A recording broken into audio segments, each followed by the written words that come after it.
Please be warned. Inspired by a True Story deals with crimes that may contain adult themes and violence, and is intended for a mature audience. 1990.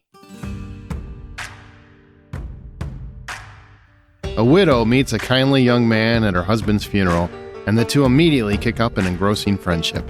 This man eventually takes on the widow's entire multi-million-dollar estate, up and until 6 years later, when a body is found in a deep freezer. In 2011, director Richard Linklater takes on the task of painting Bernie Tiede in the most positive of lights under the darkest of circumstances. Be mindful of who you leave your millions to, because Bernie was inspired by a true story.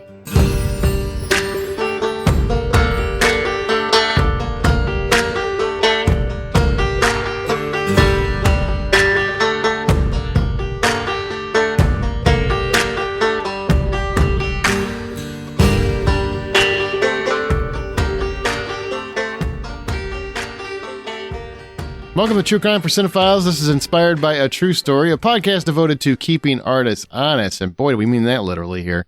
After listening, or right now, please leave our show a review on your app or share Inspired by a True Story on Reddit or X or wherever you share true crime podcasts. We really appreciate it.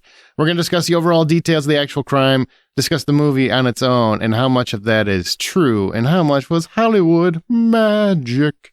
I'm Aaron Peterson, an accredited film critic for the Hollywood Outsider podcast and website. Joining me today is my fellow film critic and true crime devotee, John Davenport.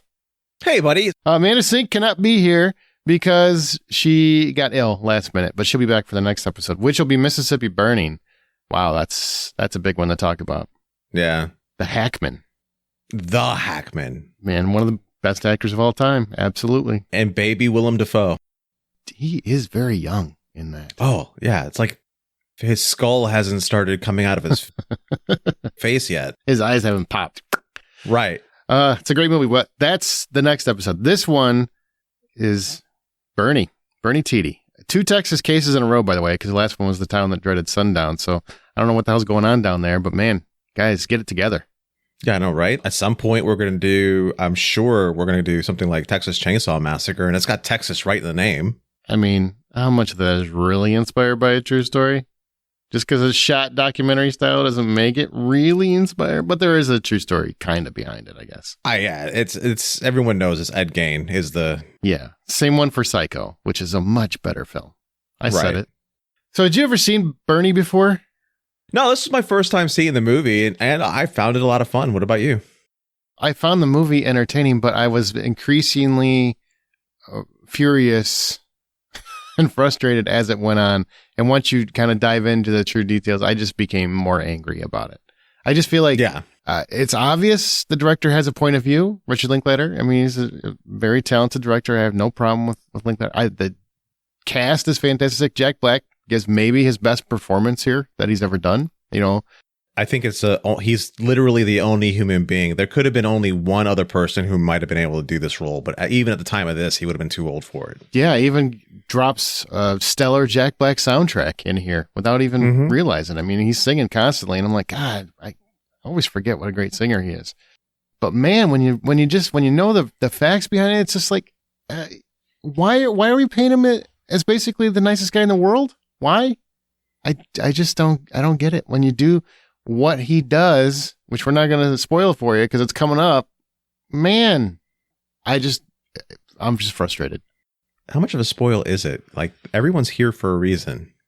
I don't know if they've seen the movie. Sometimes people just want to hear about crimes. They don't want to watch TV. Oh, all right. That's so I don't want to take out the jolt. You know what I mean? Okay. I want them to understand this is what's what. This is what's happening. Mm-hmm. Whew. It's going to be a surprise. Something happens. We're going to build the suspense. And we're not going to have any laughing because neither one of us laugh as well as Amanda does. So we're just going to or grunt and move on. Yeah, I do grunting awesomely. Are you ready to talk about Bernie and what happened in this situation? Yeah, I'm really interested to hear this from your point of view and what you dug up, because like when you start doing this whole like this is the story, I get really into it. Is that because you didn't research it before we started? Maybe. Shut up. You know how hard it is to read as a dyslexic? I do not, but I'm sure you can do it backwards. All right, so let's get into it. As of this recording, Bernie is streaming on Hulu or Disney Plus with Hulu, but that is always subject to change. And what it is about is a small town of Carthage, Texas. There lives a jovial mortician, beloved to all who knew him. And then something terrible happens in regards to a widow he befriends who became his benefactor. Was this a crime of opportunity or empathy? You decide, as Jack Black stars as the titular Bernie Tiede, and Shirley MacLaine stars as Marjorie Nugent, and Richard Linklater's love letter to Texas true crime. Or at least to this one particular dude, Bernie. Oh yeah, speaking of people who are amazing, Shirley MacLaine. Oh my God. What a national treasure, right? Right. She's very limited in this movie, but she is so good in what she does. Yeah, it's so layered. Even the small things that she's doing are layered in an amazing way. It's just, I think my favorite bits are when somebody touches her and she yanks her arm away or does something to push them away. There's something about that I thought was hysterical every single time. There you go. Well, new episodes are released every 2 weeks and can be found wherever you listen to podcasts or at thehollywoodoutsiders.com. You can also hear episodes early by supporting the show at patreon.com/thehollywoodoutsiders.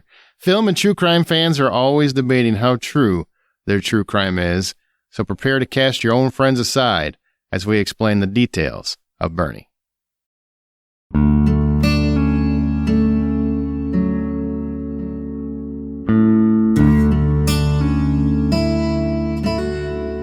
Marjorie Ann Margie Midget Nugent was born on February 6, 1916, the daughter of Felix and Ela Midget. In 1937, she married Roderick Matthew Nugent, which is when she took on the Nugent name. Together, they amassed a fortune of millions of dollars and became very well known in the town of Carthage, Texas. They also had one son, Rod Jr.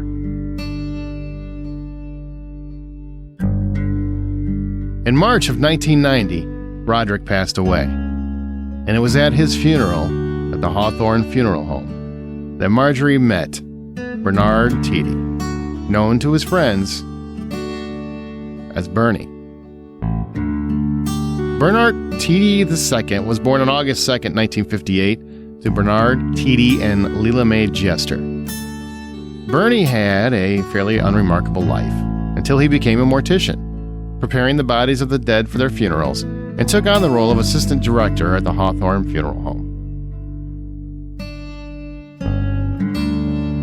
The friendship between Bernie and Margie spanned several years. By 1991, Marjorie officially modified her will to disinherit her only son, Rod, and made Bernie Tiede her sole beneficiary of her estate.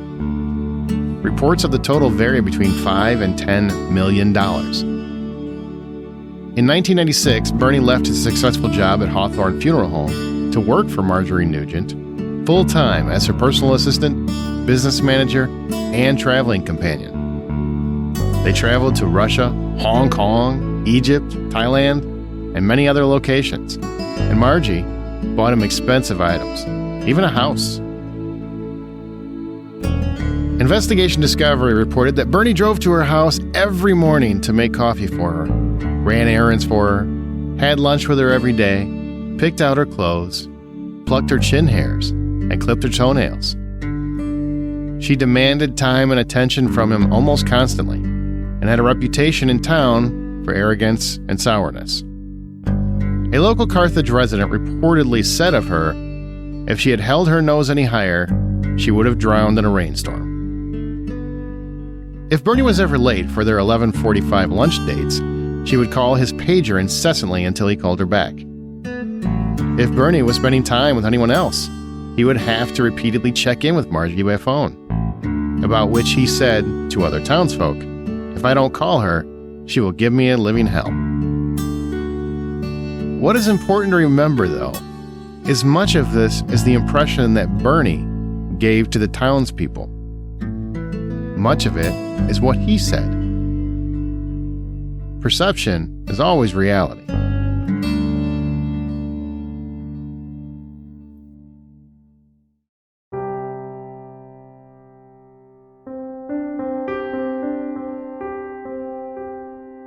According to Bernie, Marjorie became more controlling over time.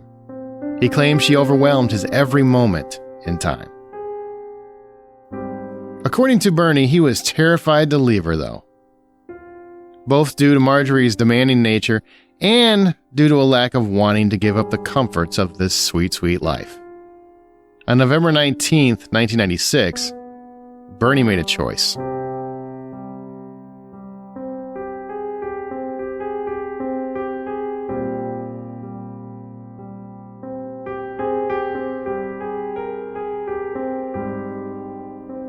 Bernie arrived at Marjorie's around 7 a.m., just as he always did, to make coffee for Marjorie.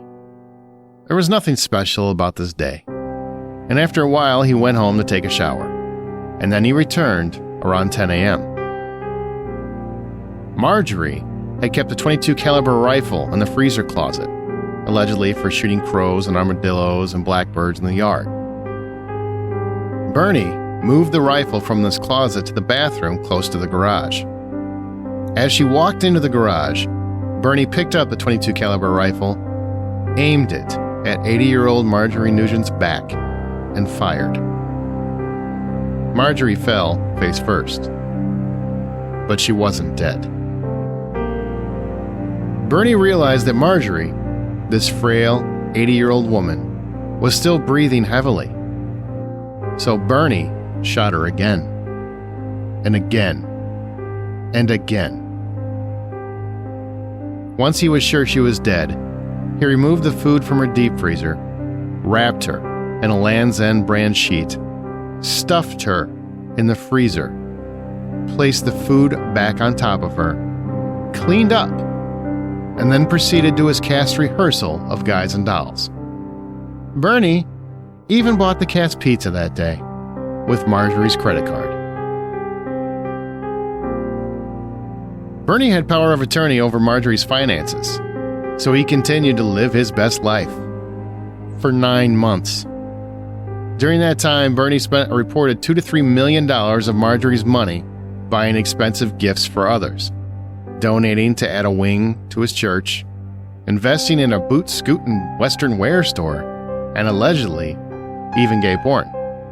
This continued for 9 months until Rod Nugent, her son, who lived in Amarillo, became increasingly frustrated with not being able to reach his mother, and he reported her missing. Bernie offered numerous reasons and excuses as to Marjorie's absence, and Rod eventually became exhausted with this and searched his mother's home himself, along with his daughter Shanna.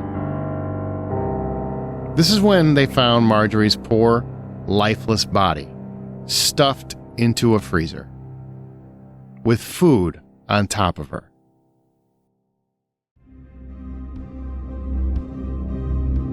Though many have reported her as 81, she was actually 80 years old at the time of her death. She spent her 81st birthday in that freezer.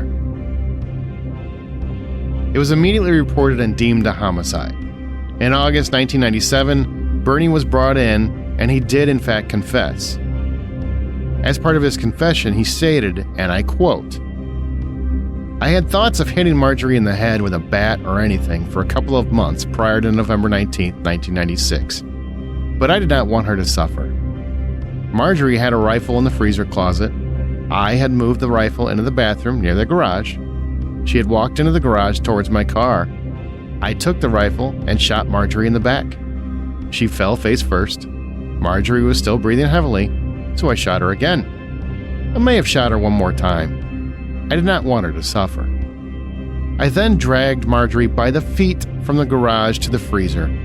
I had taken the food from the freezer. I placed her into the freezer and covered her with the food. I took a water hose and washed the blood from the garage. I swept up the bullets along with some leaves and threw them away." That's from Bernie's mouth. A jury convicted Bernie of first-degree murder and sentenced him to 50 years. And when Bernie appealed, the appellate court also deemed it premeditated.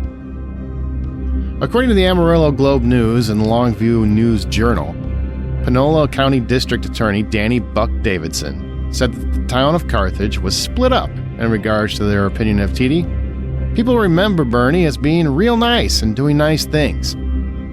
and they'd like my office to go real easy on them. And then there's a group that wants no mercy. Davidson eventually agreed that Tiede was wrongly sentenced for first-degree murder when he deserved a lesser sentence.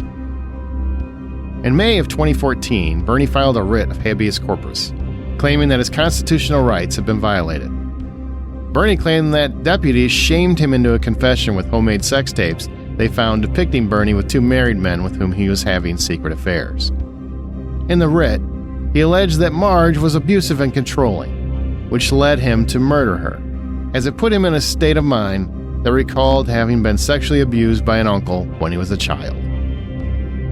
A psychiatrist report revealed that Tiede had experienced sexual abuse as a child, a detail that considerably impacted Davidson's view of the motive of the crime.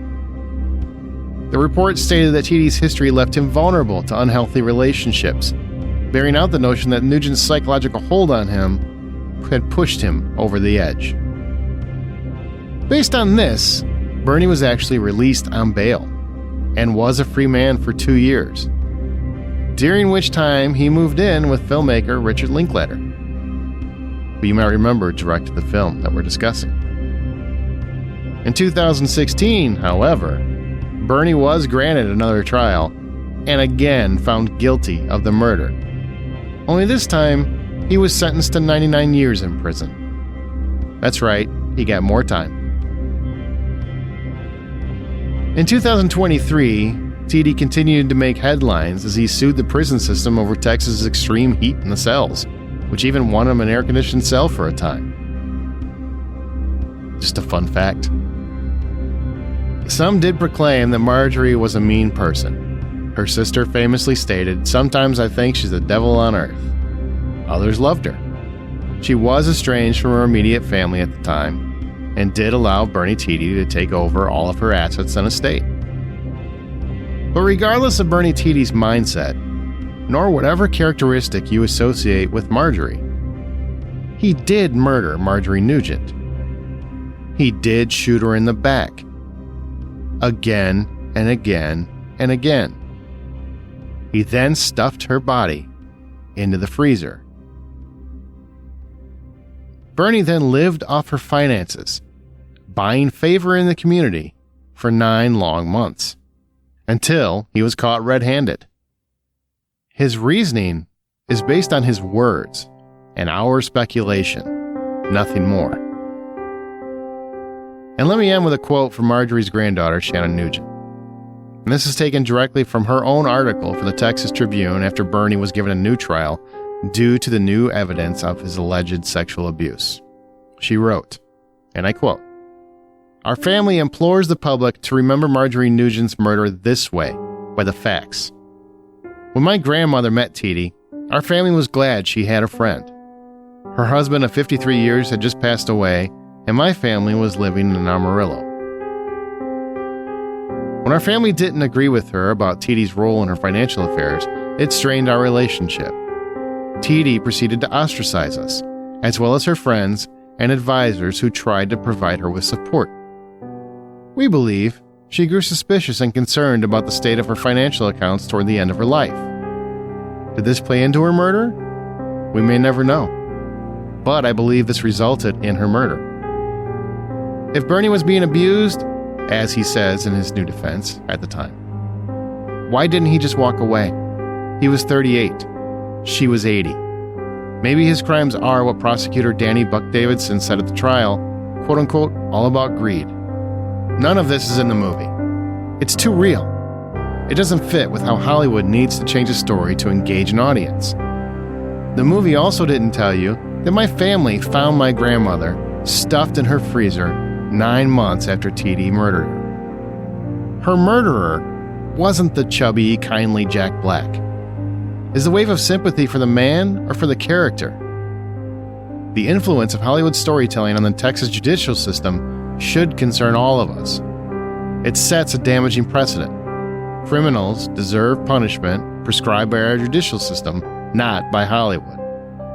Linklater's movie would have you believe my grandmother deserved her murder. Don't be manipulated by the movie. My grandmother did not deserve to be murdered.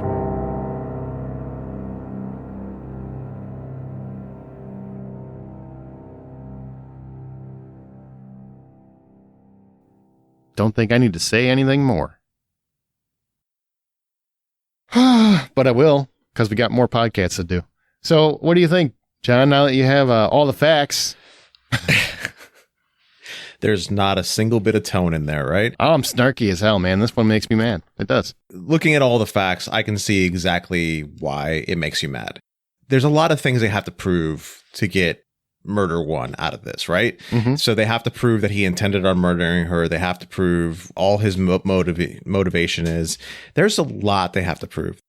This story is weird in that respect, because it can be looked at from a couple of different angles, don't you think? No, I don't. No, ultimately, he killed somebody. You're right. She's 80 years old, man. I mean, I guess you could be manipulated. Sure. You could be controlled. Sure. But only if you're getting something out of it. That's what you're being controlled by. So if she's controlling him, it's because he wants the money. He wants the life of leisure. And it doesn't matter to me. He still shot an 80-year-old woman in the back multiple times. That's a coward. It kind of infuriates me that the director very much, I mean, there's an article on Variety where Richard Linklater basically says, and I think I have the quote. I do. My whole point in the movie was this: can the nicest guy in the world actually be capable of murder? Because he befriended Tiede while researching the film. And the answer is yes. So anybody who's too sure of their own behavior, given the wrong relationship, who knows what anyone's capable of? You weren't there, Richard Linklater.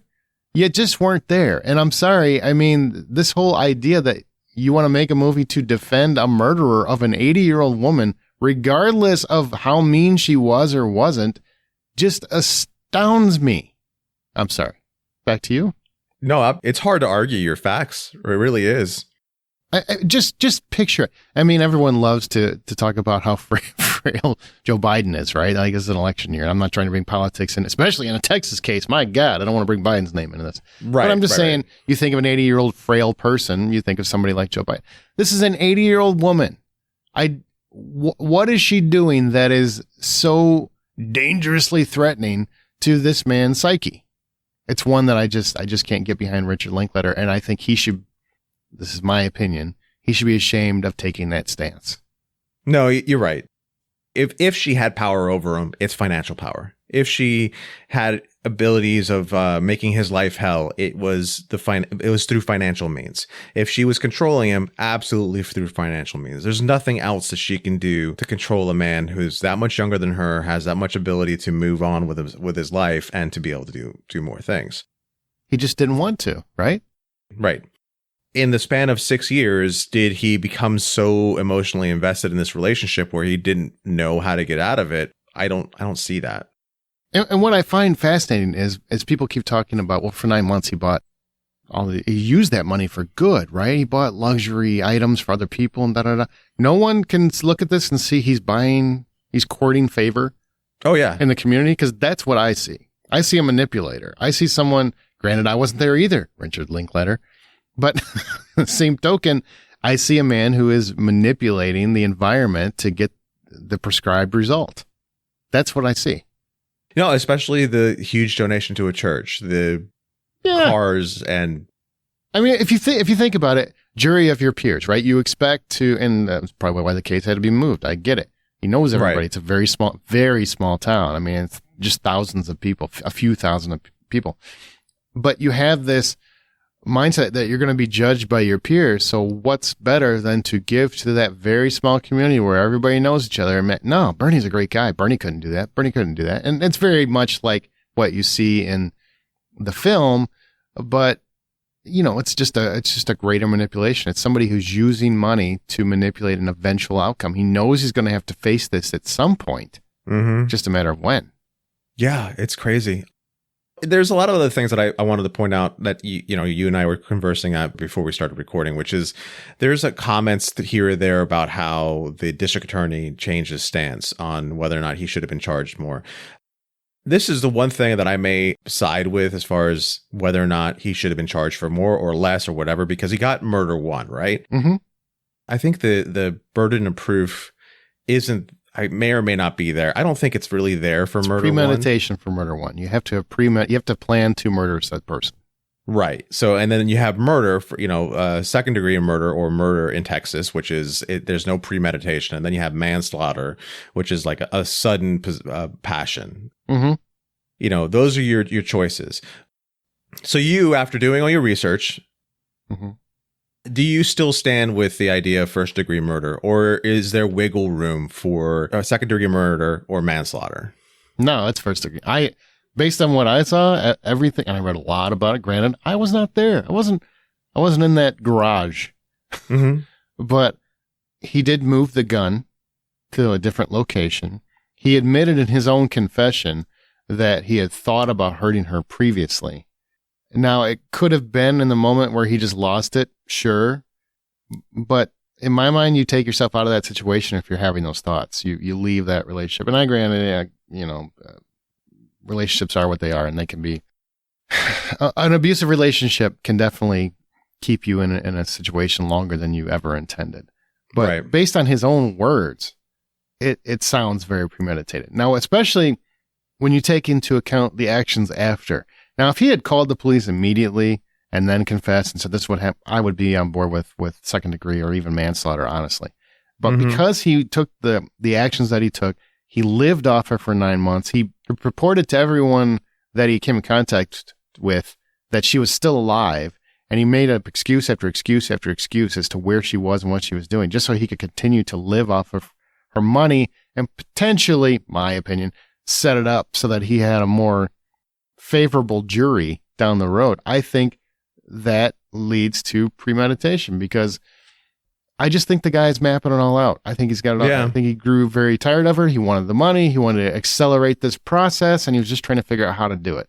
Now, maybe he did snap, and that's how he killed her, but your actions after, I still think you deserve first degree. I tend to agree with you on that. A lot of cases where you have a murder of passion or, a murder in the moment, you don't do the kind of cleanup that's done here. There's a lot of time that's taken. And to be able to murder somebody, clean up, put them in a freezer, and then go to your guys and dolls practice, rehearsal, pizza for everybody, and buy pizza for everybody, and nobody is aware of that moment. That's insane. Absolutely insane. That speaks to me like the highest volumes. There's something wrong there for him to be able to do that, and nobody would be like, Bernie was acting really weird tonight. And it just bothers me how easily Linklater and those of the like mind have just jumped on board with the idea that he was a nice guy. He was a nice guy and he just made a mistake. Don't get me wrong, people do make mistakes. Shooting someone in the back 4 times. They weren't being threatened in any manner. I picked up a gun and shot her because I lost my mind, I guess is the total approach that he's taken to his reasoning. Then I stuff her in a freezer, I stick frozen food on her, and then I go about living my life with her money. That does not sound like a nice guy to me. There's nothing about that sounds nice or troubled or having a hard time. It just sounds like someone who's taking advantage of their actions. And the way they portray it we can talk about it later, but the way they portray it in the movie is a little bit different. But yeah, he shot her, walked up, saw that she was still breathing, and then shot her a couple more times because, quote unquote, I didn't want her to suffer. Right. You know why she was suffering, dickhead? Because you just shot her in the back. Right. Yeah. Sorry. From what could have been a survivable wound, obviously, because she was still breathing at the time. That does speak volumes. That does contradict the idea that he's the nicest guy because he did take the moment to sit there and shoot her, walk up. Oh, she's still alive. Here's a couple more just for good measures. That doesn't happen if it's a passion, I think, right? He took the time to finish her off because that was the ultimate goal. If you did it out of an act of passion or, oh my God, I snapped, the other 3 shots shouldn't have happened. You should have called the police immediately, saved her life, done your time for whatever the crime was, and moved on. But I think he didn't want to lose the money. The money. Now, do I think he intended to murder her? No, he probably did. He thought about it, and then he snapped one day and probably did shoot her. But I still would call it premeditate. You're having the thoughts. You're setting up a scenario so that the weapon might be where you need it. And I don't know. And then you go on and you spend 9 months living your best life with somebody else's millions. to me. I just don't have any empathy for you left. I just don't.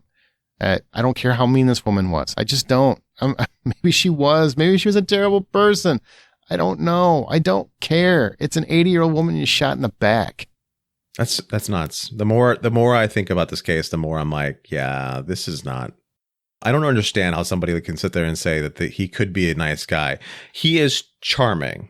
He is engaging. He's got stories and he's got songs. So is Ted Bundy. Well, yeah, like that's so was Ted Bundy. My God. Wait, hold on. Let me find what I was getting to. Okay, Aaron just jumped the tracks for me. Thanks, Aaron. Sorry. God. All that says to me is that you are easily manipulated. If you're going to believe that makes it okay, or that justify that the nicest guy in the world could snap. Sure, everyone can snap. But what you did after that takes away the nice guy element. Right. I'm sorry. I found it interesting that in the case that they ended up having to move it so that he can get a fair trial for the prosecution. Usually they do that for the defense, but they don't normally do that for the prosecution. Well, I mean, keep in mind, it's also a very small town. I mean, it's very easy to know, for everybody to know everybody, and they might see him as a very nice guy. And plus, he had spent 9 months buying the town's favor. So we'll come back to that in a second. But as a standalone film, without any real knowledge of the case, what did you think of the movie overall? This movie is a lot of fun. It's a bit Isn't of a it terrible surprise. that we think it's fun? I agree with you. It's fun, but shouldn't that be terrible that we think it's fun? There's things about it that are terrible because we think it's fun, but I don't think we are terrible for thinking it's fun. Thank you. This movie obviously is skewed in the Bernie's favor, right? But you think? Yeah, a little bit. The thing that I liked about it is that it doesn't try to fill up too much time. It's an hour and 40 minutes of like, here's a whole bunch of people and all they're doing is spilling tea the entire movie.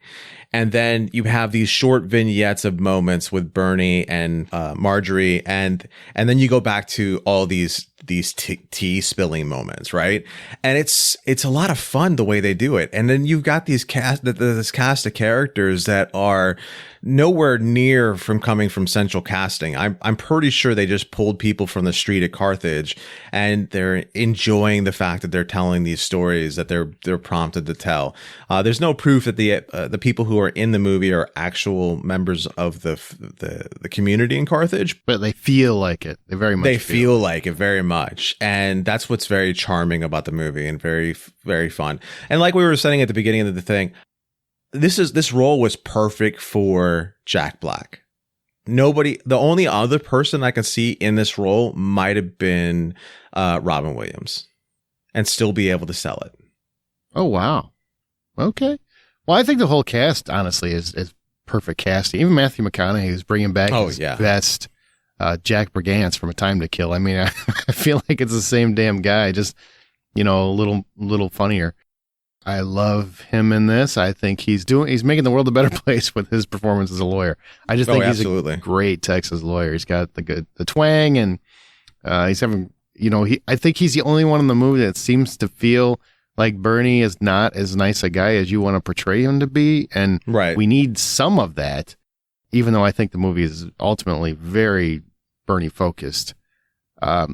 Marjorie doesn't get much time to shine, but Shirley MacLaine is a wonderful actress that does everything she can with that performance. National treasure she was. But going back to what you were talking about with the elements, I did like it's funny that this movie is following the Town That Dreaded Sundown episode, because it's kind of similar in that quasi-documentary, also dramatic storytelling.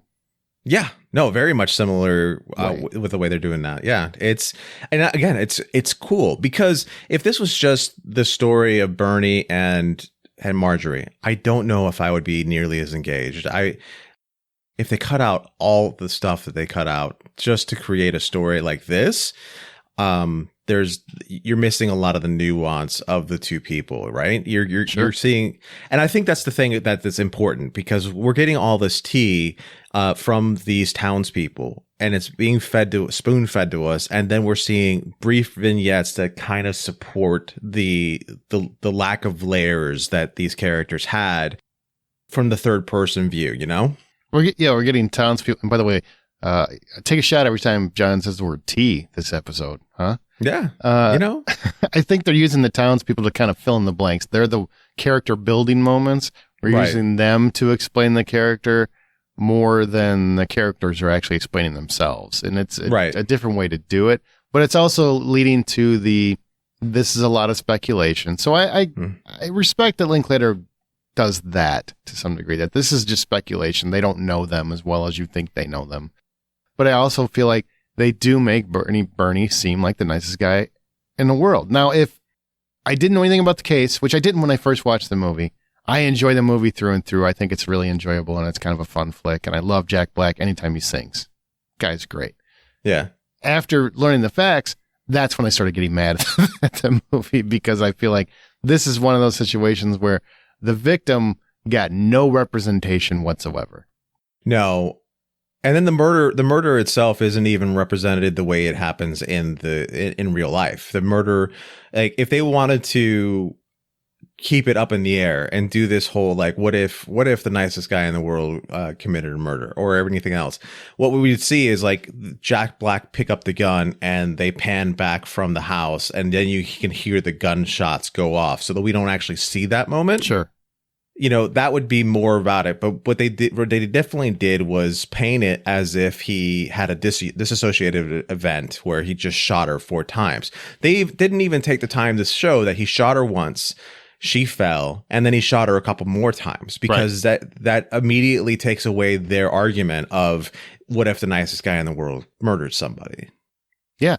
I mean, just think how unnice it would be to see somebody shot in the back, and then you wait for them to breathe heavily.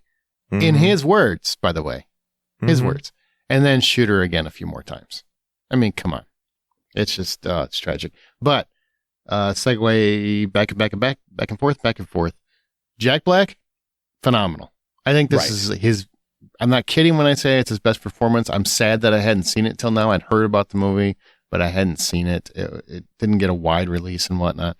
But he is great in this. He is great. I mean, honestly, who else would you want representing you in a movie? I mean, he made Bernie seem like the nicest guy in the entire world. I don't know how you can cast any other way for this movie. It seems like the kind of role that Jack Black was designed for when they designed him in the lab. They were like, we're going to make a movie about it, some mortician in Carthage, Texas. We better make sure we make a Jack Black for this. That's exactly what happened. And I mean, and there were some choice nominations. Jack Black got a nomination for a Golden Globe and a Gotham Award. Shirley MacLaine got a Critics' Choice nomination. So it was recognized. It just, didn't go too far. The movie is enjoyable. It's just that it doesn't really represent the true crime. Does anything stand out in terms of issues for you with the movie, other than case-wise? As far as the movie is concerned, there's not a lot that stands out. I just don't like the representation about it. But otherwise, as far as sitting down and watching a good piece of film, this is a good piece of film. So what do you think when you think back about, the victims? And I get she's estranged from her family in real life. Okay. She disinherited her own son. Obviously, there's an issue there. Several townspeople alluded to that she was mean. Her own sister alluded to that she was a mean person. Mm-hmm. In your mind, does that ever make it okay? Like, this movie does portray it to be, it's okay because of this. Right. And Linklater can spin it however he wants. This movie is basically saying she's so mean she deserved it. Yeah, it's definitely that. And to answer your question, no, it's not. It's not ever really okay to, ultimately, not okay to kill somebody, right? It's not okay to kill somebody because they're mean. Was that a question? Were you asking me? No, John. The answer is no. It's never okay. Just in case we need a clarification there. That's terrible. That's going to ruin my Sunday. But it's very unfair to her and her family. I mean, no matter what the relationship, families are problematic by nature. You don't just get to eavesdrop on a family and make the assumption that you understand. Well, I guess we do. We're all internet detectives these days, right? But you don't get to make the assumption that you completely understand the dynamics of that family. What led to this, and this? And I feel like that's what Linklater is trying to do here. Is he's cherry picking moments in time to make his own case and leaving out other important elements, like what the victims' families think. But is it important to know what the victim's family thinks in this story? I mean, you're taking into account everything that Bernie says, right? Because he lives with Bernie for a couple of years, so obviously he likes the guy a lot, right? Defends him a lot. There's a whole Variety article where he just goes on and on about how nice Bernie is, but doesn't take into account the victim's family. And I'm like, he still murdered someone. Why would you not want to include maybe a different version of this particular woman? Like, there had to have been something nice about her that you could put on screen. Never happens. There's really no redeeming quality that I see on screen for her. The closest thing that you get to it is some of the travel pictures where like she's got this great big smile on her face and the two of them are embracing or whatever on these travel pictures. That's the closest you get to it. The rest of the time, it's like I joked about Shirley MacLaine, those moments in which she's ripping her arm away from people, or she's chasing off people who are delivering whatever it is one guy was delivering to her with a rake or something. She fires the lawn guy for stealing, quote unquote, something when all he was doing was taking something to get repaired. They really do layer her to be like somebody who's worth killing, but the simple fact is she's 80-something years, she's 70-something years old when this is all going on. She has lived a long enough life to be whatever she wants to be. And if that's the case, you know what's great about being alive? We don't have to deal with it. Right. And the fascinating part, and I feel like it's really this to me comes across very much like Richard Linklater is a very talented and accredited film director. He's very well known. He's made some wonderful films over the years. 100%. I've seen several of. I've been to South by Southwest, where I believe this film premiered. I've seen many of his films at this festival. He is beloved in Texas, in Austin. Austin's a very independent film town, and it comes across to me as indie director finds a fairly common class warfare type scenario. Rich versus poor. This guy was the poor guy taken advantage of by the rich woman, and therefore now his whole life is ruined because of this class difference. I just don't think that's what this scenario is. This scenario is an 80-year-old woman, and maybe she was this, maybe she was that, I don't care, who was ultimately straight up murdered by this guy. Don't care how much money he made or how much money he didn't have. And then he stuck her in a freezer and lived his best life. It's not class warfare. But I do think it's being positioned that way. Do you know what I'm saying? Like, it's being positioned to some degree that this is a class warfare. Like, she had it coming because she's a mean old rich witch. Mm-hmm. The perfect example of this is when he shows up after she's texted him and called him and all this other stuff, and she starts screaming at him, and he hasn't even gotten out of the car yet. And he says, "You know what? I don't have to deal with this, Marjorie. I'll be back later." And he goes to leave, and she closes the gates to her compound or home or whatever it is. You don't get to leave. I own you. That's the closest we get to describing exactly what you're saying about the point of view, because she feels like she's in control. The other thing is like the guy is showing up to the bank for a personal loan, and she doesn't even review the file. She just throws it directly into the trash without even any sort of consideration. Let's just make her look as mean as possible. See, I'm just getting mad again. I don't want to get mad. Again. I don't. So what would you have done differently, John? Would you have done anything? Because you said you really enjoyed the movie as a whole. Would you have done anything differently, or you just prefer you didn't know the events of the real case? It's a little bit of column A and column B. I would, because now that I know the specifics of the case, the things that I would do differently would be to layer Marjorie in a better view so that it's easier to become at least a little bit appreciative of who she was, as opposed to just thinking of her as being this wicked witch of Texas. The other thing I would do is I would make the murder a bit more of a nebulous scene. We pull away from the garage, we hear the gunshots, but we know she's murdered, right? Mm-hmm. That way, people have the ability of taking away what they need, whatever they want to take away from that scene, but we're not trying to make it look like or put a spin on how that murder actually happened. And they're, in fact, giving a flawed opinion of Bernie and what his motivations might have been. Yeah, I would agree with that. I would love to see a real representation of this story told from other viewpoints. Mm-hmm. And I don't mean the townsfolk. I just mean someone who really took into account, I don't know what happened. I don't care how nice the guy is. I want the full account of what happened here. I would love to see the real story, or whether it be a true crime documentary or a true crime film that is dramatic, or a docudrama that takes it really seriously, takes into account all aspects and makes a fair representation of the story. I do think this is a fascinating story that I didn't really know about. And Mm-hmm. the more you know about it, the more fascinating it becomes, especially how Hollywood does get involved here, because his ultimate extra appeal came as a result of the movie, because the movie was well received, and therefore people did start seeing that character as that man, which it seemed like he was very okay with. You know, it was very okay. And maybe you could even make a movie that covered that element of it, how a Hollywood film influenced this actual true crime case. And it's amazing. What's that? Linklater's next movie. Yeah, he can actually tell the full story. Right. I think it would be rather fascinating. And I know that we are influenced by pop culture. We are. We've had presidents that are, resulted as pop culture icons that became our president, like, because of that nature. Like, we are invested in entertainment. We are invested in pop culture. So I have zero doubt that film influenced that appeal. What amazes me is that he actually got convicted more.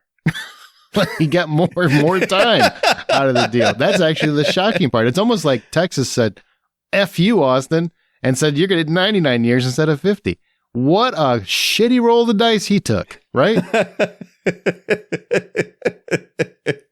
Ultimately, it kind of worked out because he got more prison time. Yeah, I mean, he did. And it really is funny when you put it in that light. He rolled the dice and he got more time. It's the chance you take, I suppose. I guess so. It's funny. I don't know if it's funny, but there's a lot to this that is just interesting.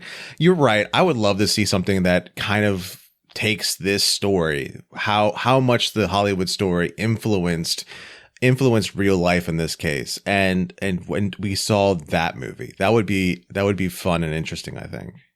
Yeah, absolutely. Well, anything else to say on Bernie as we close up shop here? I just want to say, be careful of those people you make friends with. Sometimes that charming, sweet, adorable guy who's engaging and fun ain't so great. Sometimes.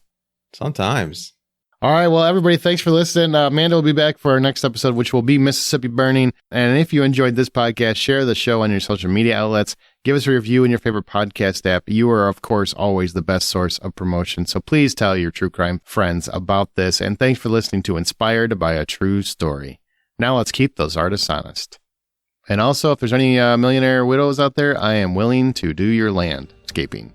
I'm willing to run your errands. I'm willing to run your business. I am for sale. That's what I'm saying.